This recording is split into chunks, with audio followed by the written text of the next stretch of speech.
Hello বন্ধুরা, wbporashona.com চ্যানেলে সবাইকে স্বাগত। আজ আমরা নবম শ্রেণীর ইতিহাসের 20 শতকে ইউরোপের কিছু অতি সংক্ষিপ্ত প্রশ্নের উত্তর তোমাদের সাথে আলোচনা করব। তবে আলোচনা শুরু করার আগে তোমাদের জানিয়ে রাখতে চাই, wbporashona.com বাংলার প্রথম ডিজিটাল প্রশ্ন উত্তর সহায়িকা। পাঠ্য বিষয়ের প্রশ্ন উত্তর আলোচনা নিয়মিত বিনামূল্যে পড়তে এখনই ভিজিট করো wbporashona.com এ। লিংক ডেসক্রিপশন বক্সে দেওয়া আছে। যারা হোয়াটসঅ্যাপ ইউজ করো তাদেরকে বলছি, আমাদের হোয়াটসঅ্যাপ চ্যানেলে চাইলে জয়েন করতে পারো। তার লিঙ্কও ডেসক্রিপশন বক্সে দেওয়া রয়েছে। তোমরা এই চ্যানেলের মাধ্যমে বিভিন্ন পড়াশোনা সংক্রান্ত তথ্য, ভিডিওস, এই ধরনের কন্টেন্ট তোমাদের ফোনে পেতে থাকবে। তাহলে চলো আর দেরি না করে শুরু করছি আজকের আলোচনা। আজকের প্রথম প্রশ্ন, কোন জারের আমলে 1905 খ্রিস্টাব্দের বিপ্লব সংঘটিত হয়েছিল? উত্তর, জার দ্বিতীয় নিকোলাসের সময় রাশিয়ায় 1905 খ্রিস্টাব্দের বিপ্লব ঘটে। দ্বিতীয়, বলশেভিক দলের নেতা কে ছিলেন? উত্তর, ভ্লাদিমির লেনিন ছিলেন বলশেভিক দলের অন্যতম নেতা।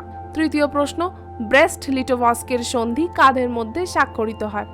উত্তর, 1918 খ্রিস্টাব্দে রাশিয়া জার্মানির সঙ্গে ব্রেস্ট লিটোভস্কের সন্ধি স্বাক্ষরিত হয়। পরের প্রশ্ন, এপ্রিল থিসিস কে ঘোষণা করেন?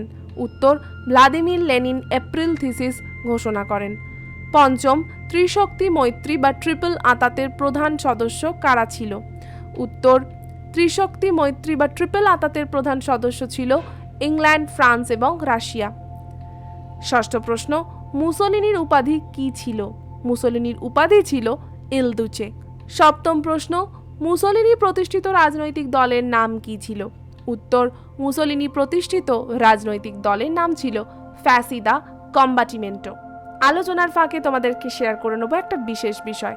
তোমাদের মধ্যে অনেকেই আছো যারা ইতিহাস ভূগোল পড়তে একদম পছন্দ করো না।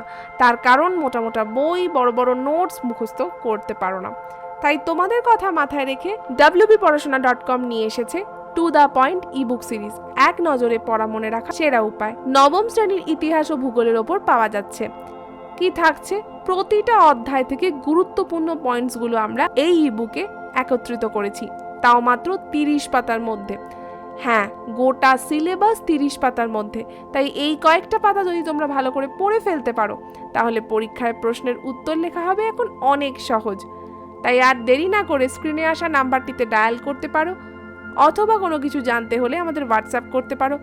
আর যারা এখনই এই ইবুক দুটি পারচেস করতে চাও, তারা ডেসক্রিপশন বক্সে দেওয়া লিঙ্কে ক্লিক করে ভিজিট করো আমাদের পেমেন্ট পেজে।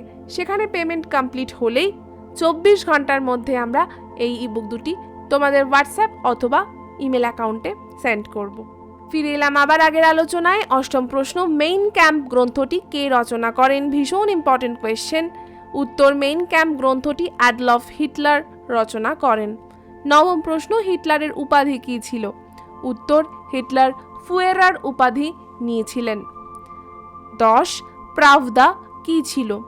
উত্তর হলো, প্রাভদা হলো রাশিয়ার বলশেভিক দলের মুখপাত্র। আজকের আলোচনা এখানেই শেষ করছি। কেমন লাগলো আজকের আলোচনা তা আমাদের কমেন্ট করে জানাতে পারো। ভালো লাগলে লাইক আর অনেক অনেক শেয়ার করো।